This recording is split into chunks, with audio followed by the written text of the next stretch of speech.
오케이, 그러면 이번에 시행된 6월 모의고사 공통 주요 문항 해설 강의 한번 시작해 보도록 할게요. 일단 14번 먼저 같이 한번 보도록 합시다. 14번 문제 읽어보면 양수 A와 자연수 B에 대하여 0과 2 사이의 X에 대하여 구간은 0부터 2까지고요.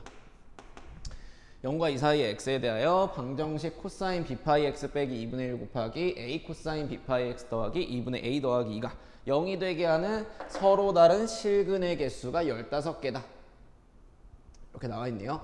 서로 다른 실근의 개수는 우리가 교점의 개수로 보기로 했으니까 뭐를 그려야겠구나. 일단 그래프를 그려야겠구나 라고 일단 생각해 주시면 될 것 같고요. 이때 주어진 방정식을 여러분들이 풀어보시면 이렇게는 일단 풀 수 있을 거야.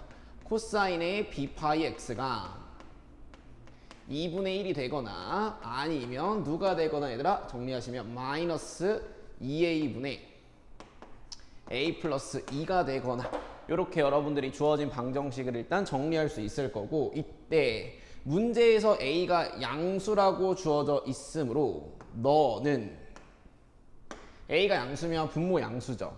분자 양수죠. 근데 앞에 마이너스가 붙었죠. 얘는 무조건 음수입니다. 이런 거 체크를 정확하게 해주세요. 그럼 이제 우리는 어떤 함수의 교점의 개수로 문제를 관찰할 거냐? y는 코사인의 b파이 x와 y는 2분의 1 그리고 y는 마이너스 2a분의 a 플러스 2라는 무슨 수함수? 상수함수의 교점의 개수로 보겠다. 즉, 이 녀석과 이 두 녀석의 교점의 개수가 총 몇 개가 나와야 된다? 15개가 나와야 된다 라고 여러분들이 해석할 수 있는데, 일단 이 코사인 B파이 X를 우리가 할 수 있는 선에서 분석을 해보면 얘는 주기가 몇이에요 여러분? 얘는 주기가 2분의 B다 정도는 미안해요. B분의 2다 정도는 우리가 자연스럽게 체크할 수 있을 것 같아요. 근데 이때 우리가 관찰하는 구간이 0부터 2까지야. 그럼 요 안에 B분의 2는 정확하게 몇 번 들어가는 거야? B번 들어가게 되겠죠. 근데 이때 이 문제에서 이 B가 자연수라고 줬기 때문에 완벽하게 주기로 탕 떨어지는구나. 그치 얘들아? 만약에 B가 자연수가 아니라 유리수나 일반적인 무리수, 뭐 실수 같은 조건이었다면 주기가 정확하게 맞아 떨어질지 아니면 조금 애매하게 남을지 그거에 대해서도 여러분들이 고려를 해주셔야 되는데, 이 문제 같은 경우에는 B가 자연수라고 했으므로 정확하게 주기가 B번 들어가는구나 라고 여러분들이 얘기할 수 있을 것 같아요. 그래서 구간 내에 B번 들어가는구나 라고 정확하게 얘기해도 괜찮다. 그러면 얘들아, 우리가 알고 있는 일반적인 코사인 함수의 그래프를 쌤이 여기 잠깐만 그려보면, 쌤이 한 주기만 탕 그렸을 때 2분의 1이라는 값이랑은 다시 몇 분의 1 얘들아? 2분의 1이라는 요런 상수함수는 주기 안에서 몇 번 만납니까? 2번 만납니다. 한 주기 교점 2개입니다 라고 우리가 얘기할 수 있습니다. 그러면 요 녀석과의 교점의 개수는 어떻게 처리가 되냐? 잠깐 쌤이 얘를 별이라고 한다면, 별이 만약에 요런 데 있어. 그럼 이때는 교점이 한 주기에서 0개 발생하게 되겠죠. 만약에 별이 요렇게 접해, 즉 별이 마이너스 1이야. 요렇게 되면 한 주기 내에서 교점이 1개가 되실 거고, 요런 식으로 마이너스 1보다 조금 크게 있으면 한 주기 내에서 교점이 2개일 거야. 그러면 정확하게 2분의 1과는 한 주기 내에서 2개인데요. 그치 얘들아? 이 뒤에 있는 마이너스 2a분의 a 더하기 2와는 0개일 수도 있고 1개일 수도 있고 2개일 수도 있단 말이지. 그치 얘들아? 즉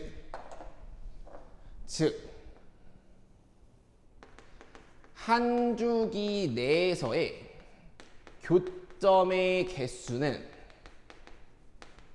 2 플러스 0이거나 2 플러스 1이거나 2 플러스 2거나, 그치? 즉, 2개거나 3개거나 4개인 거야. 그치 얘들아? 근데 한 주기 내 교점의 개수를 이렇게 알아냈으니까 우리는 구간 내에 총 몇 번 들어가? 주기가 b번 들어가니까 총 개수는 따라서 교점의 총 개수는 여기에 주기를 곱해준 2b거나 3b거나 4b겠구나라는 걸 여러분들이 확인할 수 있는데 문제에서 이게 총 몇 개가 떠야 된대요? 얘가 총 15개가 떠야 된다 이렇게 주고 있는 거잖아. 그러면 2b가 15 말도 안 되지. b가 자연수기 때문에 4b가 15 말도 안 되죠. 그쵸? 따라서 3b가 몇 호인 거고 15인 거고 즉 b는 5라고 우리가 얘기할 수 있고 즉 한 주기 내의 교점이 3개 3개라는 건 이 녀석과의 교점의 개수가 1개여야 된다는 뜻이니까 선생님 저희가 원하는 마이너스 2a분의 a 더하기 2는 이 친구군요. 교점의 개수가 1개짜리 즉 너는 몇이 돼야 되는구나. 너는 몇이 돼야 되는구나. 마이너스 1이 돼야 되는구나. 그래서 식을 해결하시면 2a분의 a 플러스 2가 1이 돼야 되는 거니까 요거 계산해 주시면 a는 2라는 걸 우리가 얻을 수 있겠다. 그래서 a가 2고요. b가 몇이니까 5니까 따라서 내가 원하는 a 플러스 b라는 값은 몇이 나온다? 7이 나온다. 요렇게 14번 문제 계산 마무리해 주시면 될 것 같습니다. 오케이. 그럼 정리하고 15번으로 넘어가 보도록 합시다. 오케이. 그럼 우리 15번 문제 한번 들어가 보도록 합시다. 지금 15번 문제를 봐주시면 상수항이 0인 3차함수 fx에 대하여 뭐 f6을 결정하는 문제래요. 그쵸? 이제 가조건을 보면 b부터 p 더하기 3까지 얘들아 절대값을 적분하고 있다.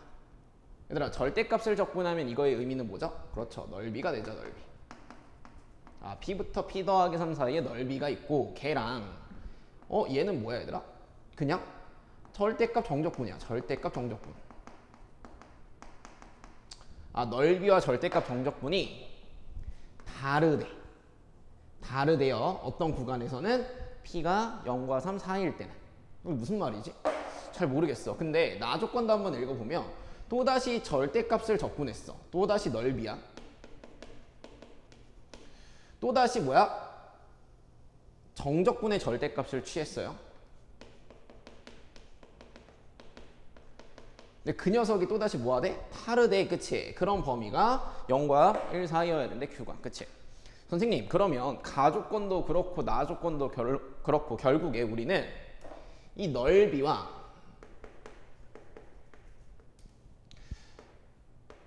절대값 정적분이 다르다라는 게 무슨 의미일까? 이거에 대해서 생각을 좀 해봐야겠죠. 근데 얘들아 문제에서 이렇게 둘이 다르기 위한 p의 범위를 줬으면 이건 사실상 둘이 같기 위한 p의 범위를 준 것과도 같죠. 이게 무슨 말이냐? 여기에서 우리는 뭐도 이끌 수 있냐면 넓이와 절대값 정적분이 같으려면 이러려면 p가 이게 아니면 되는 거니까 p가 0 이하거나 또는 p가 몇 이상이거나 3 이상이구나 이렇게 여러분들이 해석할 수 있겠죠. 그치? 이해됐습니까? 어떤 구간이죠 이거? b부터 p 더하기 3이라는 구간에서 b부터 p 플러스 3이라는 구간 안에서. 그치? 이해됐죠? 마찬가지로 얘도 넓이와 정적분이 같으려면 그대로 써놓을게요. 넓이와 정적분이 같으려면 어디와 어디 사이에서? 얘는 구간 0과 3 사이에서. 그러려면은 Q가 어때야 된다는 거야? Q가 0 이하 또는 Q가 몇 이상? Q가 1 이상이면 된다. 이렇게 지금 얘기하고 있는 것 같아요. 그럼 이제 이걸 바탕으로 해서 우리가 문제를 한번 해결을 해보면 선생님 넓이와 정적분의 절대값이 같다라는 게 도대체 무슨 뜻일까요? 그치? 오케이. 요것만 같이 한번 해석을 해보면 넓이와 정적분이 같다? 한번 예를 들어볼게요. 몰라. 우린 모르잖아. 근데 어차피 얘들아 얘를 우리가 계산을 통해 비교하는 건 아니니까 기하적으로 이게 어떤 상황일까를 먼저 해석해보는 게 좋은 태도겠죠. 그래서 기하적으로 내가 이 친구를 한번 먼저 해석을 해보면 쌤이 요렇게 구간을 한번 끊어볼게요. 그랬을 때 여러분들한테 질문할게요. 여기부터 여기까지의 넓이랑 여기부터 여기까지의 정적분의 절대값은 어때요? 동일하죠. 그치? 그 다음에 쌤이 여기부터 여기까지의 넓이랑 여기부터 여기까지의 정적분의 절대값은 어때? 물어보면 또다시 동일합니다. 그치? 아, 선생님 근데 제가 여기부터 여기까지로 끊어버리면 그러면 넓이는 A랑 B라는 넓이를 더한 게 될 텐데 정적분의 절대값은 A 빼기 B의 절대값이 되시면서 이런 경우에는 A 더하기 B는 절대값 A 빼기 B 둘이 같을 수가 없잖아요. 그쵸? 즉, 아 선생님 넓이와 절대값 정적분이 같으려면 구간 내에서 부호 변화가 발생하면 안 되군요 라고 여러분들이 얘기하시면 되겠죠. 즉 부호가 어때야 된다? 일정해야 된다. 항상 0 이상이거나 항상 몇 이하거나 0 이하거나 요렇게 일단 우리가 넓이와 절대값 정적분이 같기 위한 조건을 알아냈어. 그 말은 넓이와 정적분의 절대값이 다르다라는 것은 그 구간 내에서 무슨 변화가 발생한다? 부호 변화가 발생한다라고 우리가 이야기할 수 있을 거다. 네, 그러면 그걸 바탕으로 쌤이랑 가조건부터 한번 해석을 해보도록 합시다.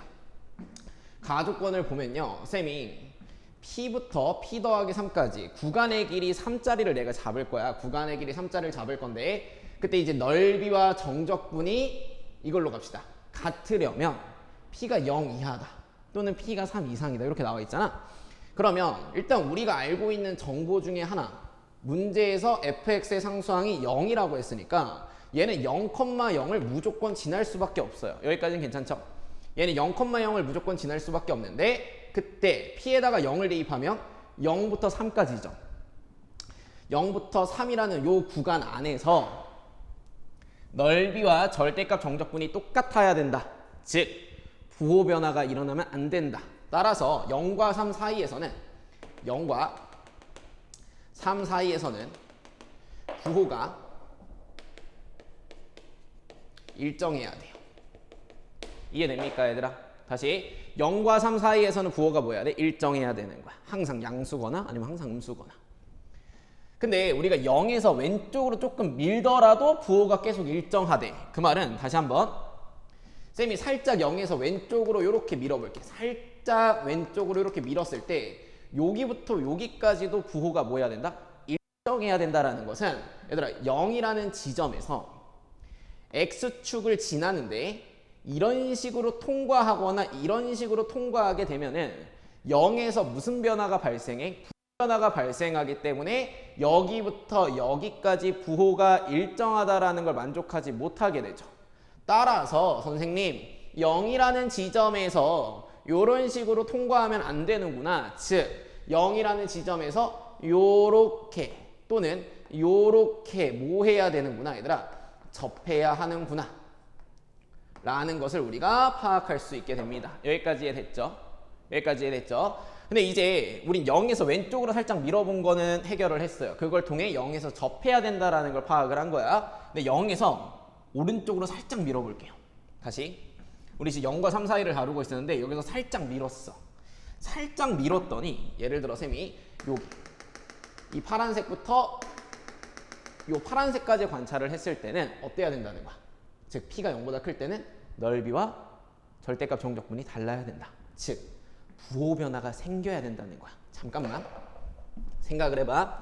0과 3 사이에서는 부호가 일정했는데 오른쪽으로 조금만 가도 부호 변화가 발생을 해야 된대. 그럼 그건 누구 때문에 부호 변화가 발생하는 거야? 3 때문에 부호 변화가 발생하겠죠. 다시 한번 0부터 3까지는 항상 양수야 또는 항상 음수야. 살짝만 밀어도 양수에 음수가 섞여 또는 음수에 양수가 섞여. 그 말은 이 3이란 지점에서 무슨 변화가 발생한다라는 뜻인 거예요. 3이란 지점에서 부호 변화가 발생한다는 뜻이다라고 여러분들이 생각할 수 있겠죠. 즉 fx의 그래프는 0이란 지점이 있고 여기 3이란 지점이 있을 때, 그치 얘들아? 만약에 0이란 지점에서 이런 식으로 접했다면 3이란 지점에서 이렇게 통과해야 되는구나. 그래야 0부터 3까지는 지금 양수인데 오른쪽으로 살짝만 밀어도 무슨 수가 추가되는? 음수가 추가되는 그런 상황이 만들어질 수 있겠죠. 선생님 두 번째, 만약에 0이라는 지점에서 아래에서 접한다면 이렇게 아래에서 접한다면 그래프가 이렇게 그려지시겠죠? 이렇게 그려진다면 0과 3 사이에서는 계속 음수였는데 오른쪽으로 살짝만 밀었더니 무슨 수가 추가된 거야? 양수가 추가된 거다. 이렇게 여러분들이 얘기할 수 있을 거다. 그래서 y는 fx의 그림은 1번 얘거나 y는 fx는 2번 얘거나 이렇게 일단 두 가지 중에 하나겠구나라는 건 우리가 생각할 수 있습니다. 그래서 이제 가조건에 대한 처리는 끝난 것 같고요. 이때 이제 나조건을 우리가 한번 확인을 해보면 나조건을 봅시다. 나조건이라는 건 쌤이 이렇게 한번 해석을 해볼게요. 결론적으로 똑같은 해석이긴 한데 잘 들어. 함수 y는 fx를 y축으로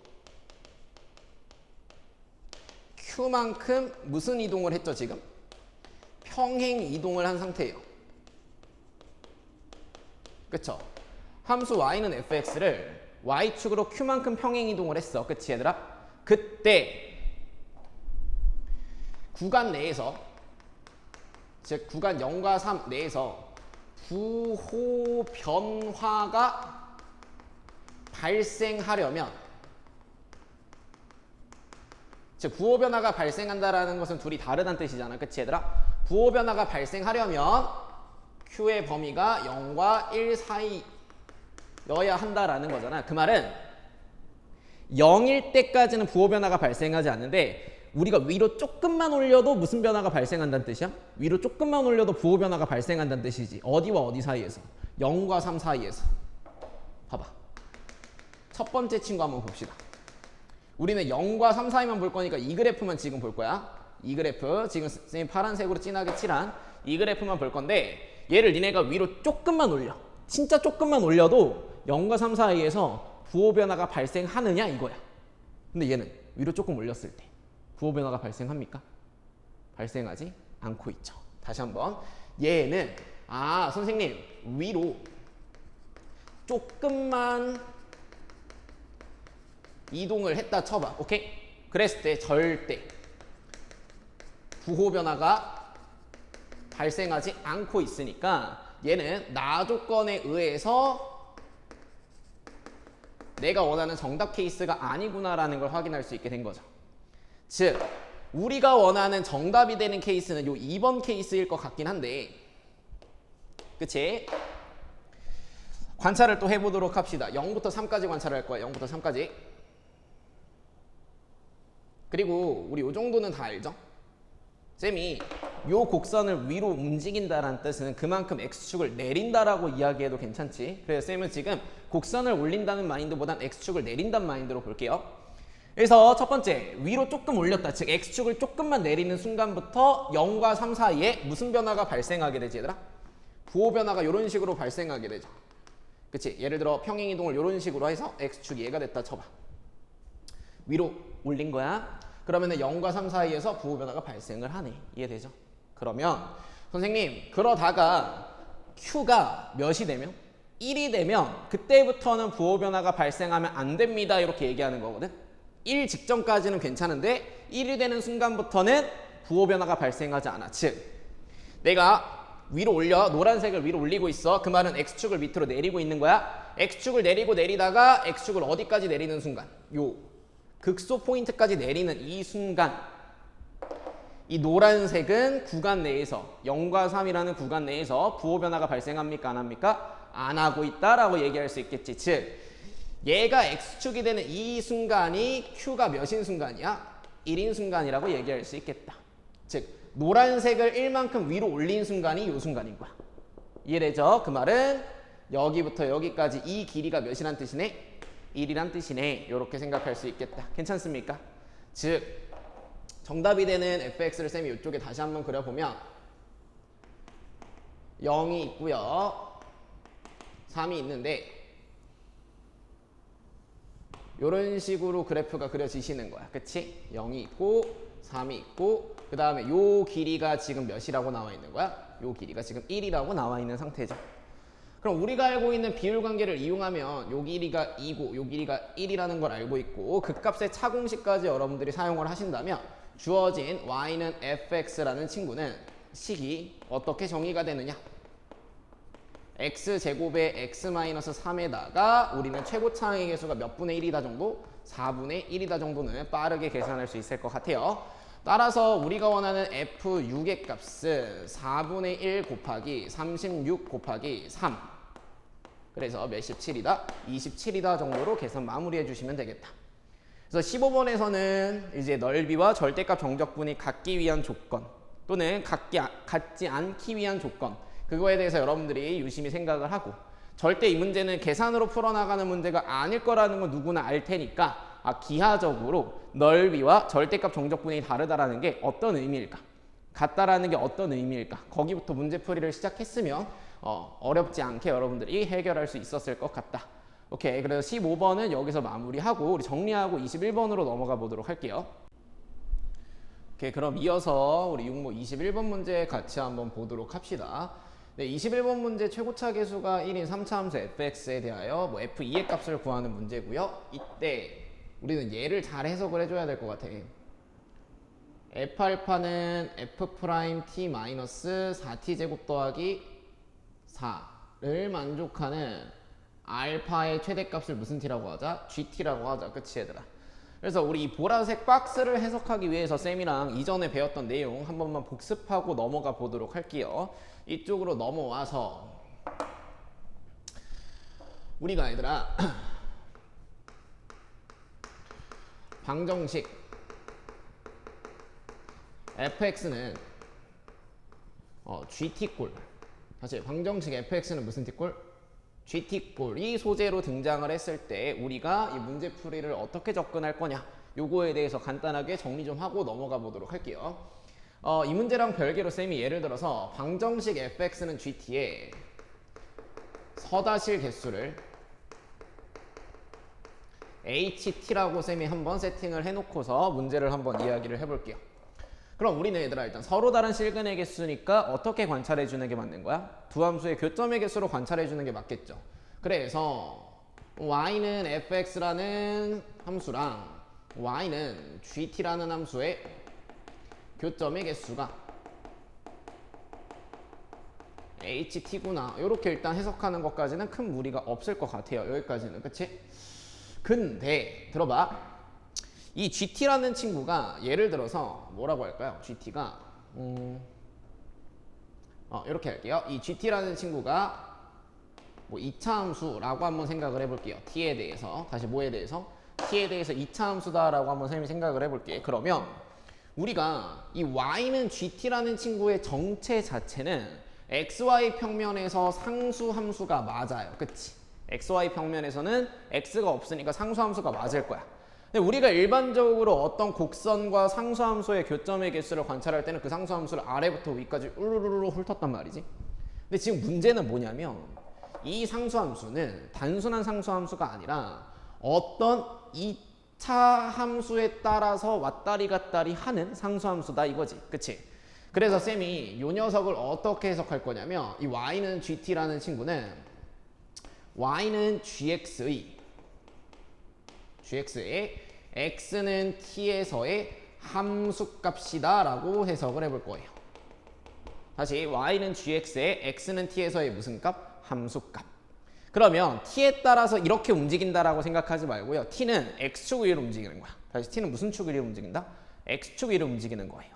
그리고 t를 쭈루루루루 올려서 gx와 만나는 지점이 있을 거 아니야? 그게 gt인 거야.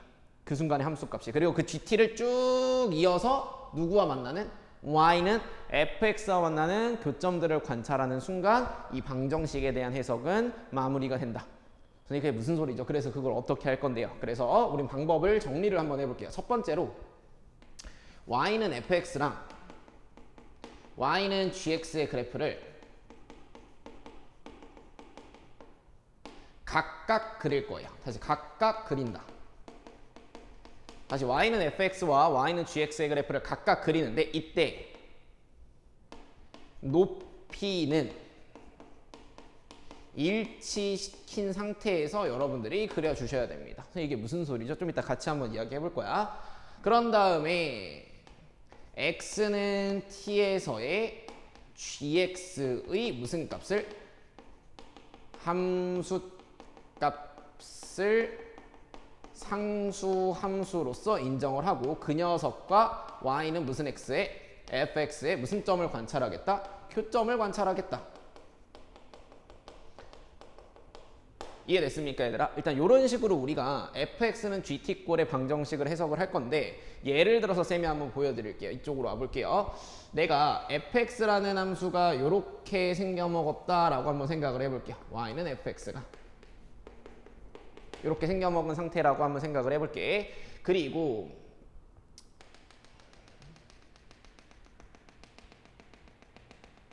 이 오른쪽에 높이를 반영해야 되기 때문에 얘랑 똑같은 높이에서 접하는 y는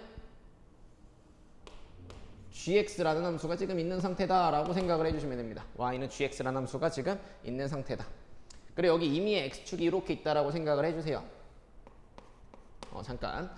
아, 이런 상황이구나. 그러면 이제부터 내가 관찰을 어떻게 해나갈 거냐. 봐봐. t라는 값을 입력을 한 거야. 다시 요런데 t라는 값을 입력을 한 거야. 그래서 그 첫 번째 t를 쌤이 t1이라고 한번 해볼게요. 그럼 쭉 타고 올라가서 만나는 요 지점, 그치 얘들아? 요 지점에서의 함수값을 여러분들이 쭉 그려주시는 거야. 요 지점에서의 함수값을 이렇게 쭉 그려주시는 거야. 그럼 얘가 지금 뭐인 거야 얘들아? y는 무슨 t1? gt1인 거야. 그럼 그때 fx랑 지금 몇 번 만나고 있어요? 한 번 만나고 있죠? 따라서 ht1은 몇이구나? 1이구나. 이렇게 여러분들이 관찰을 해주시면 되는 거지. 근데 그러다가 여기 특이한 상수함수가 우리 눈에 하나 띄었고요. 그치 얘들아? 쌤이 요 지점의 x좌표를 잠깐 t2라고 할게요. 여기다 그냥 이렇게 표현을 할게. 그럼 얘가 t2라고 하는 것은 이 빨간색 선 자체가 gt2가 되시는 거니까 이 gt2와의 교점의 개수는 지금 몇 개니? 2개다라고 얘기할 수 있겠지. 그래서 h의 t2는 몇이다? 2다. 이런 식으로 여러분들이 말씀해 주시면 되는 거야. 그래서 쌤이 요런데 t3를 잡았어. 요런데 지금 t3를 잡았다라고 생각을 해보자. 그러면은 요 상수함수가 gt3가 되실 거고, 다시 요 상수함수가 g의 무슨 3가 되실 거고, t3가 되실 거고, 이 gt3와 만나는 교점의 개수가 몇 개야? 3개구나. 따라서 h의 t3는 몇이구나? 3이구나. 요런 식으로 우리가 관찰을 해나갈 수 있다라는 거지. 쌤 말 이해됐습니까? 오케이. 그래서 이거를 니네가 t를 이렇게 움직이고 그거에 따라서 함수값을 계속 그려 나가면서 왼쪽에 있는 y는 fx와의 교점을 관찰하면 저 방정식을 내가 해석할 수 있겠구나. 이렇게 여러분들은 생각하시면 되겠죠. 그치? 근데 그 과정에서도 우리가 어떤 곡선과 상수함수의 교점에서 특이한 상수함수를 잡을 수 있어야 되고 그 특이한 상수함수는 당연히 극대 그리고 무슨 소? 극소와 접하는 순간일 거다라는 것 정도는 생각하면서 이제 우리 21번 문제를 같이 한번 풀어보도록 할게요. 네, 그러면 21번 문제 한번 같이 풀어보도록 합시다. 그래서 이제 f알파는 f'-t-4t 제곱 더하기 4를 만족하는 알파의 최대값이 gt라고 했으니까 얘를 한번 해석을 해봅시다. 이 알파라는 값은 결론적으로 우리가 이렇게 해석할 수 있죠. y는 fx랑 y는 f'-t-4t 제곱 더하기 4 얘네 둘이 만나는 점이 있는 거야. 그래서 그때 교점의 x좌표가 뭐인 거예요? 알파인 거예요. 이해됩니까 얘들아? 다시 얘랑 얘가 만나는 교점의 x좌표가 뭐다? 알파다라고 우리가 해석하시면 되는 거고 이때 그 중 최대값을 그중 최대값을 무슨 t라고 정의한 거야? gt라고 정의한 이런 상태인 거죠. 그치? 그럼 이 문제도 마찬가지로 아까랑 똑같이 풀면 될 것 같아요. 어떻게? y는 fx의 그래프 그리고요. 그치 얘들아? 그런 다음에 이 녀석을 우리는 누구의 함수값으로 얘기를 하시면 되냐? 이 녀석은 내가 y는 f'(x) 4x 제곱 더하기 4를 그려놓고 이 녀석의 x좌표가 t인 지점의 함수값을 관찰해주면 되겠구나. 이렇게 판단해 주시면 될 것 같아. 근데 최고차의 개수가 1인 3차 fx라고 했으니까 요 f'x는 최고차의 개수가 몇인? 3인 3차 함수, 미안해요. 3인 2차 함수겠다. 그러니까 3x제곱을 시작해. 근데 거기서 4x제곱을 뺐어. 그럼 얘는 다른 건 모르지만 마이너스 x제곱으로 시작하는 2차 함수다 정도는 우리가 파악한 상태에서 들어갈 수 있겠죠. 그치? 오케이.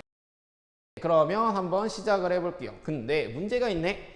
우린 이 y는 fx가 최고차의 개수가 1인 3차 함수라는 건 알고 있지만 뭐를 모르는 상태지?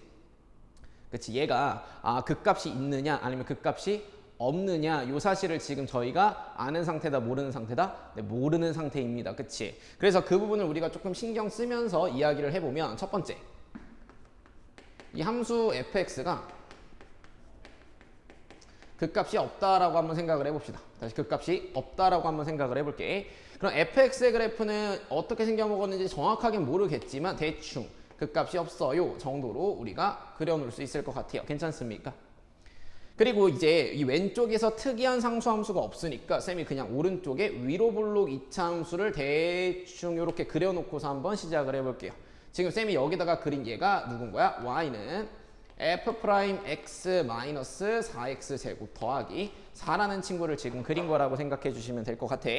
그래서 첫 번째 쌤이 요 지점을 t1이라고 잡으면 요렇게 상수함수를 여러분들이 그려주시면 되겠죠? 그럼 만나는 점이 하나밖에 없으니까 얘 자체가 gt1이다 라고 얘기하시면 될 것 같아. 맞습니까 얘들아?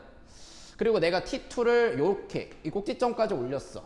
그럼 요렇게 여러분들이 그어서 만나는 지점 또 하나밖에 없으니까 얘가 gt2라고 여러분들 얘기하시면 될 것 같아요. 그쵸?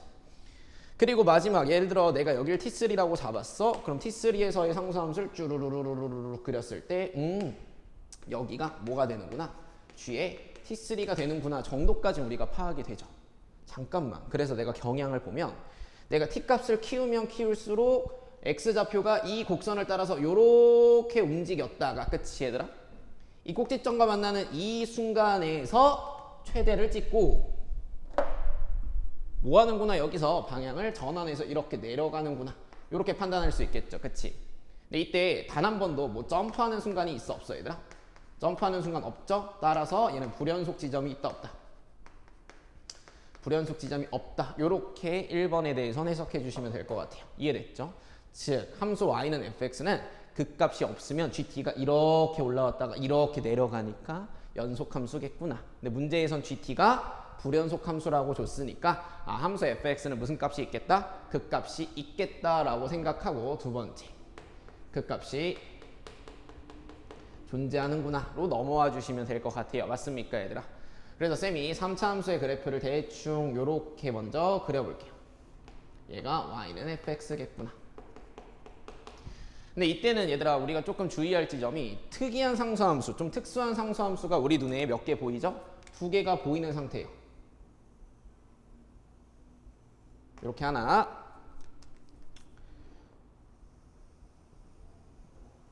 이렇게 둘, 이렇게 지금 2개의 상수함수가 보이는 상태다. 맞습니까? 그럼 이제 이 오른쪽에다가 우리가 2차 함수 f'(x) 빼기 4x제곱 더하기 4를 그릴 건데 이제 상수함수 특이한 게 2개가 있으니까 우리는 뭐 한다를 기준으로? 접한다를 기준으로 위에서 접할까? 아래에서 접할까? 아니면 사이에 떠 있을까? 등등을 여러분들이 확인을 할 텐데 여튼간에 정답은 접하는 지점이 있을 확률이 훨씬 더 높겠죠. 그치? 그래서 쌤이 일단 공부하는 겸 위에서 접한다부터 한번 관찰을 해볼게요. 요렇게 위에서 접했다라고 한번 생각을 해볼게요. 그러면 첫 번째, 여기에 내가 t1이 있다라고 생각을 하면 이렇게 오셔서 너가 뭐가 되는구나? 너가 gt1이 되는구나. 이렇게 일단 판단해 주시면 될 것 같아. 그치? 그러다가 여기에 온 거야. 여기에 t2가 오신 거야. 여기에 t2가 오면 교점이 몇 개가 생겼고 2개가 생겼고 그 중에 큰 게 g라며. 그럼 여기가 무슨 t2가 돼요? 여기가 gt2가 돼요. 그럼 잠깐만. 여기서 우리가 하나 확인할 수 있는 게 따다다다 가면은 계속 왼쪽에 이렇게 찍히고 있었을 거란 말이야. g가. 그럼 이렇게 오시다가 갑자기 여기서 뭐 하신 거야? 일로 점프를 하신 거지. 이해됐죠? 그래서 여기서 무슨 속이 발생을 한 거야? 여기서 지금 불연속이 발생을 한 상태다라고 생각하실 수 있는 거예요. 이해됐죠? 그런 상태에서 쌤이 t3를 살짝 올려보면 t3는 이렇게 상수함수를 내가 그리면 되니까 요 순간이 g의 무슨 3고 g의 t3가 되실 거고 그치? 그러면은 이 순간부터 이제 이렇게 올라가고 있구나라고 여러분들은 생각하시면 될 것 같아요. 그치? 오케이. 그러다가 여기 내가 t4를 찍어볼게. t4를 찍게 되면은 교점 2개인데 그 중에 큰 값. 너가 g t4구나. 해서 이렇게까지 쭉 올라왔구나 라고 생각하시면 되겠죠. 지금 쌤이 공부하는 거니까 하나하나 찍어 드리는 거예요. 그래서 여기가 만약에 T5다라고 하면 요렇게 상수함수 그려서 여기에 GT5가 생기겠네. 즉 이제 내려오기 시작하고 있는 거야. 이해됐죠? 내려오다가 여기 T6를 여기다 이렇게 찍어 볼게요. T6를 찍으면 얘가 G T6가 되시겠죠. 즉 여기까지 이제 쭉 내려오신 거야. 네, 여기까지 괜찮죠? 그리고 만약에 이제 여기서 쌤이 오른쪽에 T7을 찍어요. 여기에 내가 T7을 찍은 거야. T7을 찍게 되면 요렇게 가시면서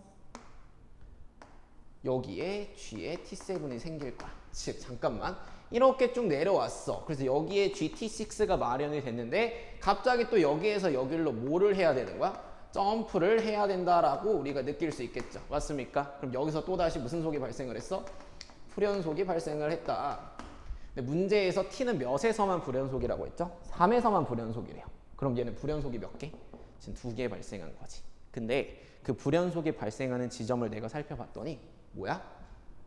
이 극속값에 해당하는 상수함수와 다시 극속값에 해당하는 무슨 수함수? 상수함수와 두 지점에서 지금 2차 함수가 만나고 있었죠. 그렇기 때문에 불연속이 지금 번 발생했구나라고 생각할 수 있는 거야. 그치? 근데 우리가 원하는 건 불연속이 몇 번만 발생하는 거니까 한 번만 발생하는 거니까 이 3차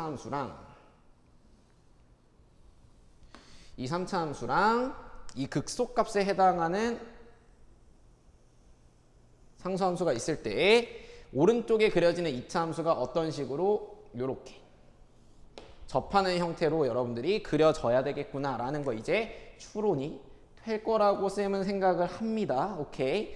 그래서 요거에 대해서 또다시 같이 관찰을 빠르게 한번 해보도록 합시다.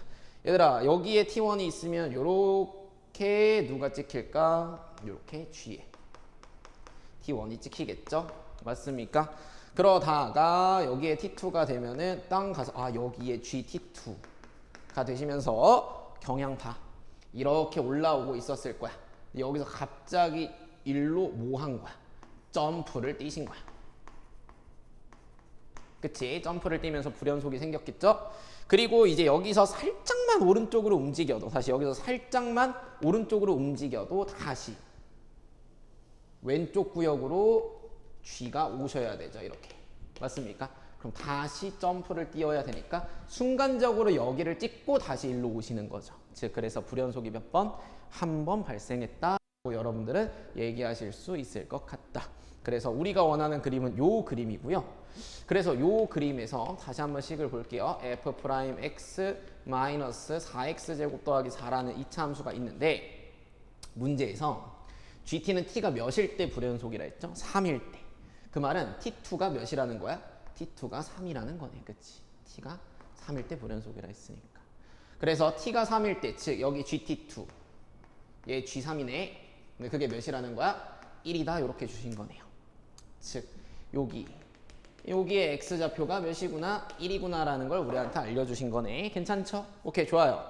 근데 얘들아 이 2차 함수는 결론적으로 꼭지점의 x좌표가 몇이었던 거야? 3이었던 거네. 그러면 요 녀석의 식은 마이너스 x-3의 제곱에, 그치? 우리가 아직 요 상수함수를 모르니까 쌤이 y는 k라고 한다면 여기에 플러스 k까지 적어주시면 되겠지. 이해됐죠? 그래서 너라는 걸 일단 알았어. 근데 1이란 지점에서 지금 무슨 소야? 극소지. 이걸 통해서 우리는 식을 또 하나 찾을 수 있어요. 어떻게? f'1이 몇이구나? 0이구나. 그치 얘들아? 그럼 f'1이 0이라는 걸 여기다가 이제 대입을 해봅시다. x에다가 1 대입하면 f'1 마이너스 4 더하기 4 이렇게 일단 써도 괜찮죠. 그치 얘들아? 근데 문제에서 f'1 자체가 지금 몇이라 했으니까 0이라 했으니까 이거 자체가 0이었던 거야. 그치? 여기다가 1을 대입한 게 0이니까 마이너스 4 더하기 k가 0이네. 그러므로 k가 몇이네? 4네 라는 걸 우리가 알아낼 수 있어요. 그쵸? k가 4였구나. k가 4면 이 k는 요 극소값이기도 하니까 우리는 계산 f1이 4라는 것도 우리가 얻어냈습니다. 이해됐습니까? 그러면 마무리 지을게요. F'X는 결론적으로 이 녀석들을 다 이쪽으로 넘겨서 정리하시면 되니까 선생님이 빠르게 정리를 하면 F'X는 3x 제곱에다가 여기에 마이너스 6x 플러스 6x가 있겠죠? 지금 k가 4야. 근데 여기 마이너스 9 더하기 4니까 마이너스 5고 이쪽으로 넘어오시면서 마이너스 9 이런 식으로 우리가 F'X를 작성할 수 있고 얘를 적분하시면 fx는 x 세제곱 더하기 3x 제곱에 마이너스 9x인데 1 넣었을 때 4가 나와야 되니까 여기 플러스 9 써주시면 되겠다. 그치? 그럼 마지막에 문제에서 요구하는 게 F2예요. F2는 계산합시다. 8 더하기 3, 4, 12 마이너스 18 더하기 9 계산해 주시면 2 더하기 9니까 11. 요 정도로 우리가 F2의 값까지 계산할 수 있겠구나 판단해 주시면 될 것 같습니다. 네, 이렇게 해서 일단 21번의 해설은 마무리하고요. 잘 정리해 주셨으면 좋겠어요. 오케이. 그래서 우리는 여기까지 하고 잠깐 정리하고 22번 문제 한번 같이 풀어보도록 합시다. 오케이. 이번에는 이제 22번 문제 같이 한번 풀어보도록 하겠습니다. 네, 문제 읽어보면 첫째 항이 1이고요. 세 번째 항이 4예요. 그래 놓고서 나한테 A2n은 AN 플러스 1이다. 그 다음에 A4n 더하기 3은 A4n 더하기 1은 AN 더하기 4다라는 점화식을 저희한테 두 개를 주셨습니다. 그 상태에서 수열의 항이 10이 되도록 하는 이 K의 개수를 구하시오. 이렇게 얘기를 하고 있는데 여기서 여러분들이 일단 첫 번째로 읽어주셔야 되는 것 중에 하나가 왜 첫째 항만 준 게 아니라 이 세 번째 항을 줬을까에 대한 체크를 좀 해주셔야 됩니다. 주어진 점화 관계를 통해서 우리는 A1을 통해서 A3을 만들 수 있는 능력이 없습니다. 그렇죠? 그 정도 우리가 파악할 수 있을 것 같아요. 그래서 A2를 굳이 안 준 이유는 뭐야? A1이 1이면 첫 번째 점화 관계를 따라서 A2를 우리가 이야기할 수 있으니까. 그치? 하지만 이 두 개를 모두 다 관찰을 했을 때 A1로 A3을 말할 수 있는 방법은 없는 거야. 그쵸? 그럼 여기서 우리가 물론 전부 다 검증을 해보는 게 좋긴 하지만 이 수열의 모든 항은 A1을 이용해서 표현할 수 있는 항과 A3을 이용해서 표현할 수 있는 항들이 있겠구나. 그치? 이해됐습니까? 그러니까 예를 들어서 쌤이 여러분들한테 A에 뭐 할까요? 13 A의 53번째 항을 여러분들한테 한번 알아내봐 라고 한다면 A의 53을 구하려면은 여기 있는 4n 더하기를 잠깐 봤을 때 얘가 53이 되면 되는 거죠. 얘가 53이 되려면 n이 몇이 돼야 되는 거야? 13이 돼야 되는 거죠. 그래서 얘는 a의 13 더하기 4라고 여러분들이 쓸 수 있을 것 같아. 그런 다음에 이제 a의 13을 쓰려고 보니까 a의 13은 여기가 얘가 13이 되려면 n이 몇 떠야 돼요? 3이 떠야 되겠죠. 그래서 a3 더하기 4죠. 그럼 이제 a3을 갖고서 우리는 a13을 정의하고 그걸 바탕으로 a의 53을 정의하고 있구나. 이렇게 생각할 수 있을 것 같아. 그치 얘들아? 이제 두 번째로 만약에 쌤이 여러분들한테 A에 이번에 뭐 할까요?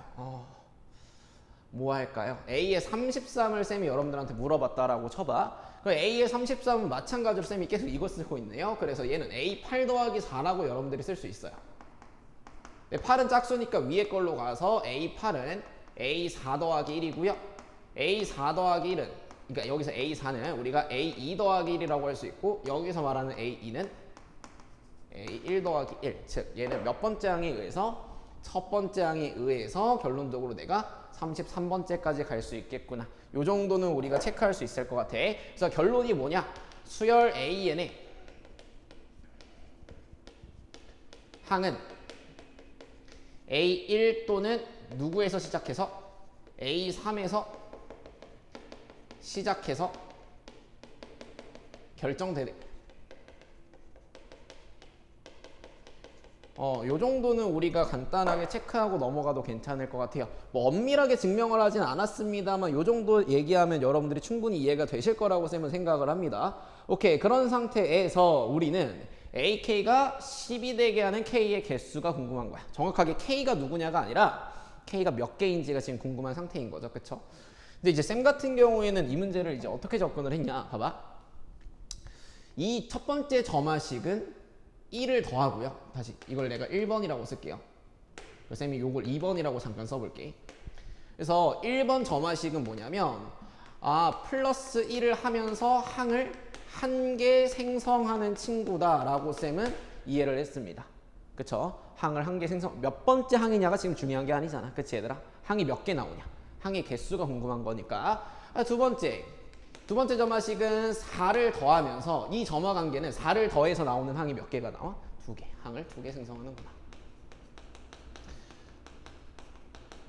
요렇게 쌤은 저 점화식을 이해를 했습니다. 그럼 지금 내가 수열 AN의 모든 항은 첫 장에서 시작한다 또는 몇 번째 항에서 시작한다? 세 번째 항에서 시작한다 라고 얘기했으니까 이런 식으로 접근을 해볼게요. 첫 번째 케이스, 내가 A1이 지금 1인데 여기서 스타트를 끊어서 K번째 항이 몇이 되게? 10이 되게 하는 값을 한번 찾아보겠다. 얘들아 1에서 10까지 가는데 우리는 플러스 몇이 필요하고? 9가 필요해요. 그럼 그 플러스 9를 1과 4로 여러분들이 만들어 주시면 되는 거야 그냥. 그러면은 첫 번째 여기에서 첫 번째 이렇게 쓸게요. 첫 번째는 그러면은 1만 9번을 쓴다. 뭐 어때? 그치? 두 번째 2를 몇 번 쓰고 얘들아? 5번 써야 4를 하나 내가 추가할 수 있겠죠? 4 하나를 쓴다. 이렇게 그치? 세 번째 내가 2를 몇 번만 쓰고 한 번만 쓰고 4를 몇 번 쓴다? 2번 쓴다. 이렇게 해서 플러스 9를 만들 수 있는 케이스가 3가지가 있겠죠. 그러면은 요 친구는 1만 9번 딥다 더하면 되니까 이렇게 나오는 경우는 한 가지밖에 없을 거다 정도로 생각해 주시면 될 것 같고요. 요거는 2를 5번 더하고 4를 한 번 더할 건데 언제 1을 더하고 언제 4를 더하느냐에 따라서 당연히 뒤에 나오는 결과물은 다르겠지. 그치? 이해됩니까? 그래서 4를 먼저 더하고 1을 5번 더한 것과 1 더하고 4 더하고 1을 5번 더해서 나오는 항들이 전부 다 다를 수밖에 없어. 그래서 우리는 여기 있는 6개를 나열하는 경우의 수를 쌤이 조합으로 6시 1 이렇게 써버릴게요. 알겠죠? 그래서 선생님 저 미적분 선택자라서 이 조합을 계산하는 방법을 까먹었는데요. 그럼 일일이 그냥 나열하세요. 뭐 어때? 그치? 그래서 6시 1이라고 하시면 되는데 이때 주의할 점이 4를 더하는 건 2번 점화식을 따라가는데 이때는 항을 몇 개 생성하시니까 2개를 생성하시니까 곱하기 2를 처리해 주셔야 된다. 그치? 그래서 여기서 몇 가지? 12가지가 나오는구나. 이 친구도 요 3개를 나열하는 거니까 쌤이 3시 1이라고 쓰고요. 3시 1 곱하기 이때 플러스 4를 2번 따라가지. 그치? 그러면 2개 생성하고 그 녀석이 다시 2개 생성할 거니까 얘는 정확하게 몇의 제곱이라고 2의 제곱이라고 여러분들이 써주시면 될 것 같고요. 그래서 여기서 몇 가지? 또다시 12가지다. 따라서 1 더하기 12 더하기 12니까 첫 번째 케이스에선 25가지의 AK는 10을 만족하는 K가 등장을 하겠구나 라고 생각해 주시면 될 것 같아요. 이제 두 번째 케이스는 이제 몇 번째 항에서 시작한다? 세 번째 항에서 시작한다로 여러분들이 잡아주시면 될 것 같고 세 번째 항에서 시작해서 K번째 항이 10이 뜨려면 몇을 더해야 되니 이번에 6을 더해야 됩니다. 그쵸? 그럼 첫 번째 여기서도 1만 6번 더하겠다. 두 번째 2를 2번 더하고 4를 한 번 더하겠다. 이 정도 생각해 주시면 될 것 같아요. 여기서 나오는 거는 그냥 한 가지밖에 없을 게 뻔하시고 여기는 3시 1 곱하기 2라고 처리해 주시면 6가지다. 괜찮죠? 위랑 똑같은 계산입니다. 그래서 여기서는 7가지가 나온다. 그러므로 우리가 원하는 총 개수는 25 더하기 7 해서 30 몇 가지? 2가지 정도로 22번의 풀이를 여러분들이 마무리해 주시면 될 것 같습니다. 여기까지 오케이. 근데 이쪽으로 넘어와서 쌤이 이제 한 가지 풀이를 조금 더 보여드리도록 할 건데요. 두 번째 풀이는 우리가 직접 점화 관계를 작성해 볼 거야. 다시 직접 점화식을 작성을 해볼 거다.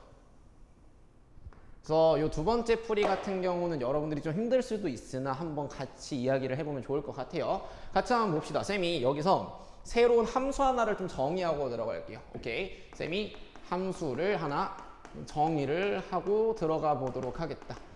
쌤이 지금 어떤 함수를 정의를 할 거냐면 fn이라는 함수를 정의를 할 거야. 오케이. 이 fn이라는 함수는 뭐냐면 ak는 n을 만족하는 다시 ak는 뭐를 만족하는? n을 만족하는 k의 개수를 fn이라고 지금부터 정의를 해볼게요. 그러면 지금 우리가 원하는 건 ak는 몇을 만족하는? 10을 만족하는 k의 개수니까 내가 구해야 되는 것은 f10이라고 써놓고서 지금 문제풀이 들어가면 될 것 같아요. 근데 잘 들어봐. 지금 이 점화 관계를 이런 식으로 한번 관찰을 해볼 거야. 들어봐요. AK가 우리 n이 되고 싶어요. 다시 AK가 몇이 되고 싶어? n이 되고 싶어. 그러면 얘가 n이 될 수 있는 경로는 1을 더해서 왔을 수도 있어. 그치? 여러분들 그 문제 있는 점화식 봐주세요. 위에서 왔어. 그럼 1을 더해서 n-1에서 n이 됐을 수도 있고 어디에서 n이 됐을 수도 있어? n-4에서 n이 됐을 수도 있는 거야. 그치 얘들아? 그럼 얘들아 봐봐. 여기도 A의 무언가가 n-1일 거고 색이 왜 이래? 다시 미안해요. A의 무언가가 n-1일 거고 여기도 A의 무언가가 n-4일 거야. 그치? 요 정도까지는 우리가 체크할 수 있어. 그럼 얘들아 요걸 만족하는 이 물음표의 개수는 지금 우리가 정의한 f라는 함수에 따라서 요 물음표의 개수가 몇 개인 거야? f의 n-1개인 거야. 그치 얘들아? 그리고 여기에 있는 요 물음표의 개수는 뭐인 거야? f의 n-4인 거야. 이해됐습니까 얘들아? 따라서 얘를 이용해서 우리가 이 fn이라는 것에 대한 관계식을 작성을 해보면 요거의 개수는 그대로 요거의 개수로 들어오실 테니 f의 n-1일 거고요. 이 n-4가 n이 될 때는 4를 더하긴 해. 그치 얘들아? 근데 그 4를 더할 때는 항이 몇 개 생성된다 했지 아까? 2개 생성된다 했으니까 fn-1에 더하기 2배의 fn-4라고 일단 우리가 식을 써주실 수 있을 것 같습니다. 여기까지는 다들 이해가 되셨을 거라고 쌤은 생각을 해요. 그래서 새로운 점화식을 쌤이 지금 하나 작성을 했구나. 여기까지 괜찮지? 근데 단 이때 요 n에 들어갈 수 있는 숫자가 누군지 한번 관찰을 해보면 지금 문제에서 첫째 항이 1이고 그 이후로 계속 증가해 나가고 있단 말이지. 첫째 항이 1이고 계속 그 이후로 무슨 가해 나가고 있다고? 증가해 나가고 있어. 그렇기 때문에 우리는 요 n은 그러니까 이 f의 괄호 안에 들어가는 요 값은요 무조건 1 이상이어야 된다 정도는 체크할 수 있습니다. 그러면은 얘도 1 이상이어야 되고 얘도 1 이상이어야 되고 얘도 1 이상이어야 되니까 여기서 나오는 n은 몇 이상의 자연수? 5 이상의 자연수구나 정도는 우리가 체크를 해놓고 시작을 해보도록 할게요. 그러면 F1 그리고 F2 그리고 F3 F4 여기까지는 우리가 그냥 노가다로 계산을 해주셔야 되는 거야. 다시 여기까지는 그냥 뭐로 계산해 주셔야 된다고? 노가다로 계산을 해주셔야 되는 거예요. 알겠죠? 여기다가 관계 점화식 한 번만 다시 적어놓고 들어갈게요. n 더하기 1이고요.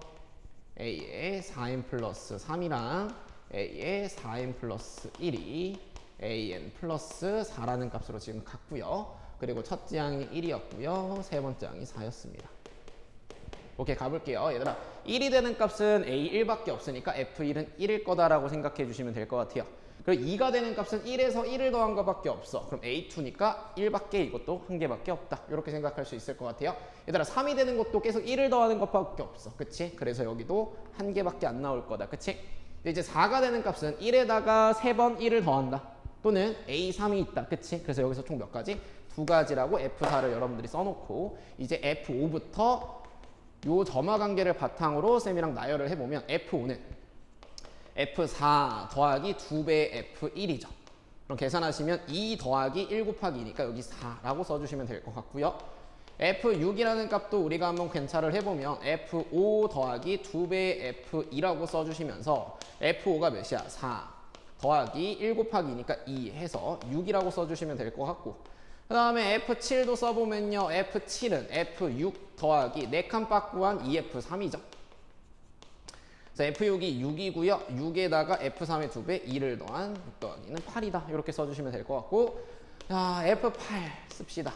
F8은 쌤이 이제 이건 안 쓸게요. F7 8에다가 누구? 4의 2배니까 2 곱하기 4 그래서 12가지 이렇게 써주시면 될 것 같고 F9 거의 다 왔습니다. F9 같은 경우는 12에다가 F5의 2배죠. 8을 더합니다. 그래서 20이라고 써주시면 될 것 같아요. 그럼 마지막 F10은 20에다가 누굴 더하면 돼? 이거의 2배 12를 더해서 몇십이구나 32구나 라고 계산하시면서 22번의 정답을 여러분들이 처리할 수 있겠다. 알겠습니까? 그래서 그냥 단순히 이제 조합 뭔가 나열을 통해서 여러분들이 풀 수도 있고 이렇게 직접 점화 관계를 작성해서도 풀 수 있는데 이 두 번째 풀이 자체 이렇게 소화하는 것 자체가 조금 생소할 수 있지만 이 문제를 통해서 한번 공부해 보면 좋을 것 같다 오케이. 그럼 이렇게 해서 우리 6월 모의고사 해설 강의는 마무리해 보도록 할게요.